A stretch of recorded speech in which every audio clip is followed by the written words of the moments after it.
All right, we're talking net decking today.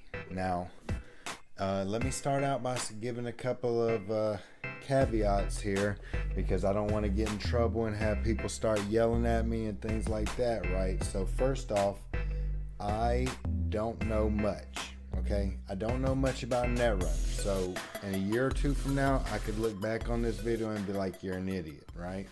So I'm presenting this material to newer players based upon my experience and based upon just seeing different people, what people have said around me, and just my experience, like I said. So again, take that into account here.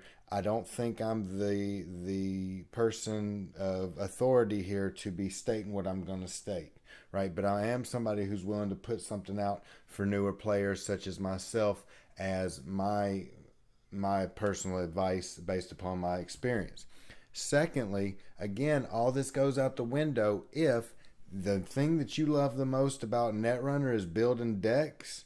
Then toss it out the window, because if you like building decks and that's 60% of the fun for you, and you don't want to bypass that even at first to use net decks, which I'll go into what net decks are in a minute, then don't do it, right? Enjoy the game. If you don't care about proficiency and you don't care about getting to a certain level at a certain rate and you just want to enjoy the game how you want to enjoy it, then go for it, right? I'm telling you, again, this is a game. This isn't me saying, looking at your life in society and being like, you're not allowed to have fun like that. It's actually hurting people. No, this is you saying you're playing a game in a certain way and that's how you have fun. So, again, I always like to start with those two caveats because all of this is ultimately there's probably some objectivity to it, but a lot of it is really personal opinion about how you feel about this game and what you want to get out of the game. So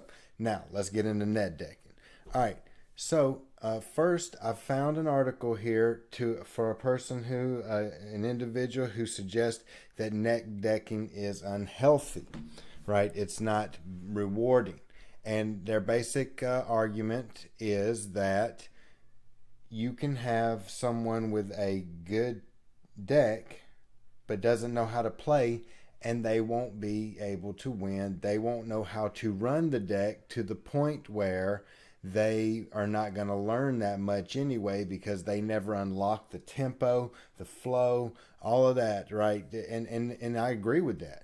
I agree with that a lot. But here's the thing.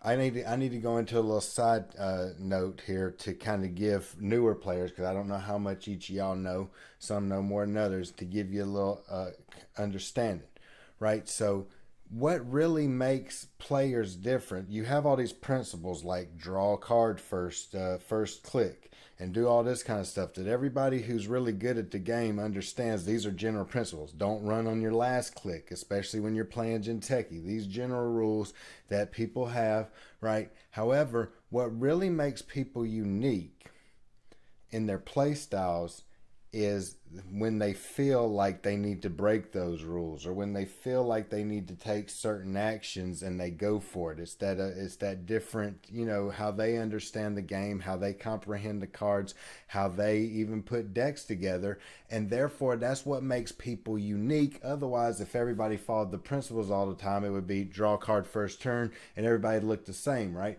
We obviously don't have that, and different people tend towards different decks that a company or encourage their play styles. So all of that going on ends up equaling when you go out and grab somebody's deck. These individuals have a particular play style as well as a particular goal. They're looking for certain cards in their opening hand, and they're going to mulligan until they get them. They have different tempos that they're trying to accomplish that you will not be privy to, even when they do write up a short write-up on what they're trying to do. As a new player, I'm often sitting there like, I get what you're saying, but I have no idea how to accomplish that, right? So that's the kind of stuff that you're dealing with when you're going and grabbing somebody else's deck. You are standing there with a group of cards and you're saying, I don't know how to use them. And that's his point. He's saying that because of that, you are never going to really get the growth you're looking for by playing other people's decks. I don't disagree with him in principle. I think that that's definitely valid at higher level decks, right? I think it's definitely valid when you get into competitive decks. I've grabbed some before, no clue, right? And couldn't, I've literally probably got it up to 20% of its strength, doing some stuff, right? But when you're dealing with newer style decks, which if you want to get better at deck building and you want to get better at actually just learning the fundamentals, when you're dealing with decks that are for newer players, or just decks that are just a little simpler to grasp. I have decks that I'll pick up because I actually net deck a lot. Just full disclosure, I net deck almost exclusively. I'll pick up some decks and it's just intuitive to me. It just flows. I'm like, boom, boom, boom. I probably get that deck up after maybe 10 plays to maybe 60-70% of its strength. And then there's other decks I play 2-3 games of, and I've probably have no clue what it's trying to accomplish, and I just give up on it, right? So my point is that in in his ultimate point, he's right. But if you end up saying, "Hey, I'm not a vet yet. I'm gonna go grab me a deck that is." A beginner friendly or is something that I kind of understand, I think it's highly valuable to net deck, and here's why. First off, you don't even know as a new player what kind of decks there are. Kill decks, asset spam, and I don't even know them all either, so I'm not naming them off all inclusive here, right? Glacier, and there's all different types of subtypes along in those, I would assume. Now, if you if you don't, and that's just on the corp side, if you don't even know those exist, then how are you going to create them, right? You can go out and you can get one of these decks and at least experiment and say, oh, I see what they're kind of doing here. And you can learn what a good deck is. And also you can concentrate on your fundamentals, which is the point of this other article here. He states in this article, and I've seen in other places, it's easier to learn how to deck build by seeing the different combos before you actually attempt to put them together. Because I don't know about y'all, but when I see two cards, I often don't see it, especially not in the past, but even still now. I'm looking at two cards that somebody who's really good at Netrunner can be like, yep, I'm going to build a deck around those two cards. They are going to be a very nice combo together, and I'll be sitting there like, nope, I don't see it, right? When you play with other people, you start to see those combos and how cards interact together, and now you can start to, expand out and learn more and then start building your own deck. But also, if you go ahead and grab some decks that are already halfway decent, I really believe this. If you grab the cards that's halfway decent but relatively easy, especially as a newer player, you can spend your time focusing on fundamentals instead of having a deck that's garbage because you built it and you never actually are working toward winning conditions and things like that, because it's not even, you don't know what it's trying to do really, and it's not a good deck, so it's never has that power level that you need to actually see it function appropriately. So for me, what it does for me is it lets me see those card interactions. So in the future, I can't wait to build my own decks. I promise you, for me, playing the game is probably a 60-40 split. And as soon as I started getting decks or attempting to build decks, this game went from an 8 to a 10 for me. I mean, it's my favorite game. It literally went from an 8 to a 10 because I started seeing all these really cool combinations that can go together. Love it, right? But I'm patient.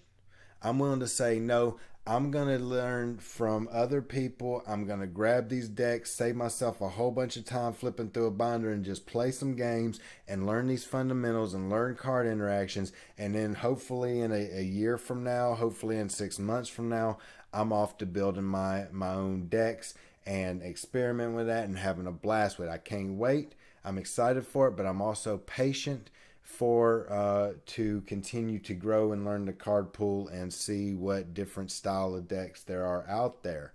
And so that is why I think that net decking, especially for newer players, my level or lower, just getting into the game, can super benefit from just grabbing some standard net decks. And people have already, and here's the thing I'm about to show you, People have already built these decks for you to literally teach you the game, right? That have decent power levels. I'm going to have all these links in the description below, but you've got these for system core right here that let me verify, but I'm pretty sure that they are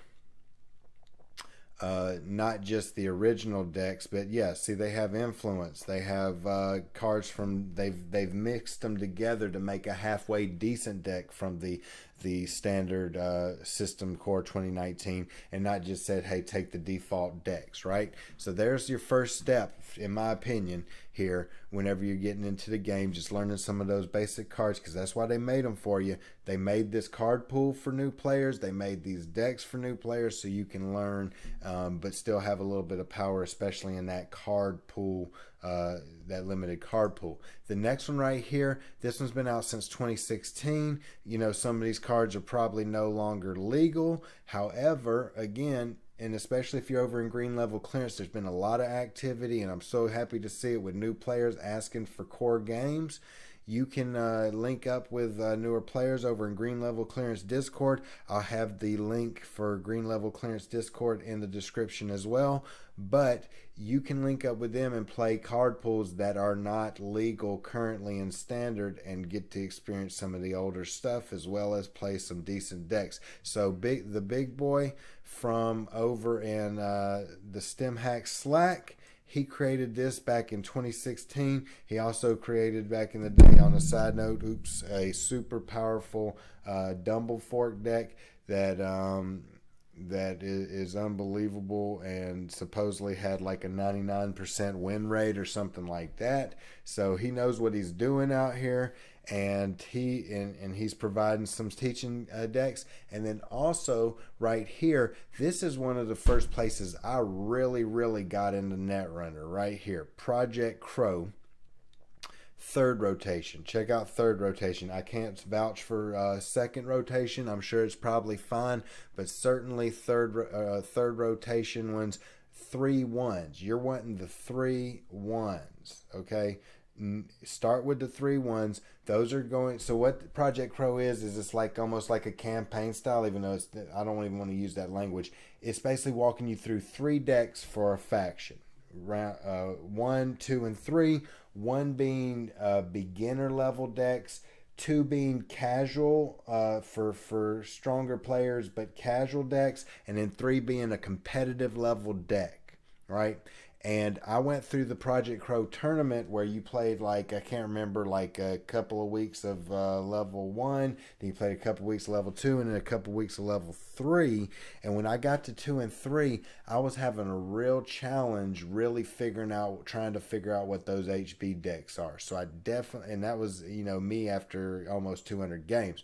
So I definitely recommend for newer players, start with these 3 1s. But I'm telling you like this, that criminal deck, 3-1 criminal right here, this deck, I mean, it made me fall even more in love with Netrunner. I played this deck for a while, just playing it over and over again, because it's just so intuitive for me, and yet it's really fun, and it just flows real well, and you're making moves, and you're not getting discouraged because you're making, you know, the appropriate moves once you learn how to roll with it and hit those servers. And so I highly recommend these Project Crow decks. And here, so I'll have links to all 3 of these locations here, and you can work through level 3. I mean, you can do whatever you want, but I'd recommend starting at level 1 and trying them all, and that'll give you an understanding of kind of what each kind of faction, at least one of their deck archetypes is, so that you can kind of learn more and more about not only the ones you want to play, but also knowing your enemy. That's important, right? And then move on to 3-2 if you're feeling like it, or go grab some more decks. Now, once you're done with these decks here, then what I like to do is I come over here to deck list. I usually go to, what do I do here? I go advanced. I think I go search. Yeah, I go search. And right here, you're going to select your card pool. right? I've shown you all this before in the Netrunner DB video, but you're going to select your card pool. And right now I'm playing Netrunner. We're through Data and Destiny, so I'd get rid of all of these right here. I'd have Data and Destiny, and then I'd have all those cycles, and then I would have these deluxe expansions selected. And then a lot of times, unless I want a certain ID, because that's kind of how I'm rolling at this point. I'm like, I want to experience this, not Polana. What would be one? Let's go Gabriel Santiago as one of the cards. And you can add more cards that you want. Let's say you wanted Gabriel Santiago and Clone Chip, right? Clone Chip is a card you want. I'm not going to put that in there, but that would limit your results to, oops, don't want that. All right, that will limit your results to something even more specific. You can have all these cards, but then I usually sort it by popularity, and I look at the dates, and I'm like, okay, 2014, that was right around the time of this championship, and it's 160. It's got the most likes, so I'll go and pull this one. I'll probably go ahead and open up a few more of them, right, that I see. Maybe I'll look at like the Faust Big Boy. I know that name now.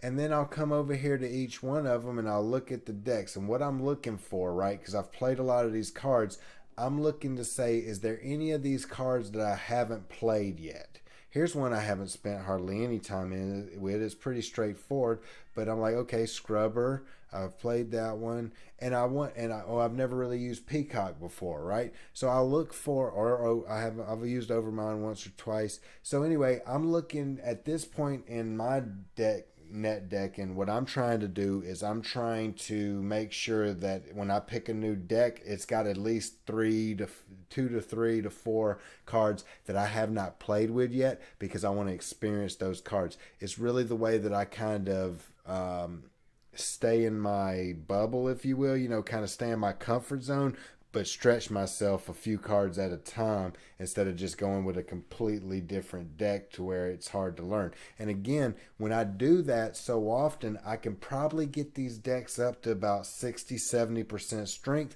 And I feel like, even though I'm not getting these decks up to 100% strength by the way they were originally designed, and I'm probably not doing some things right, getting it up to 70%, I feel like I've learned something.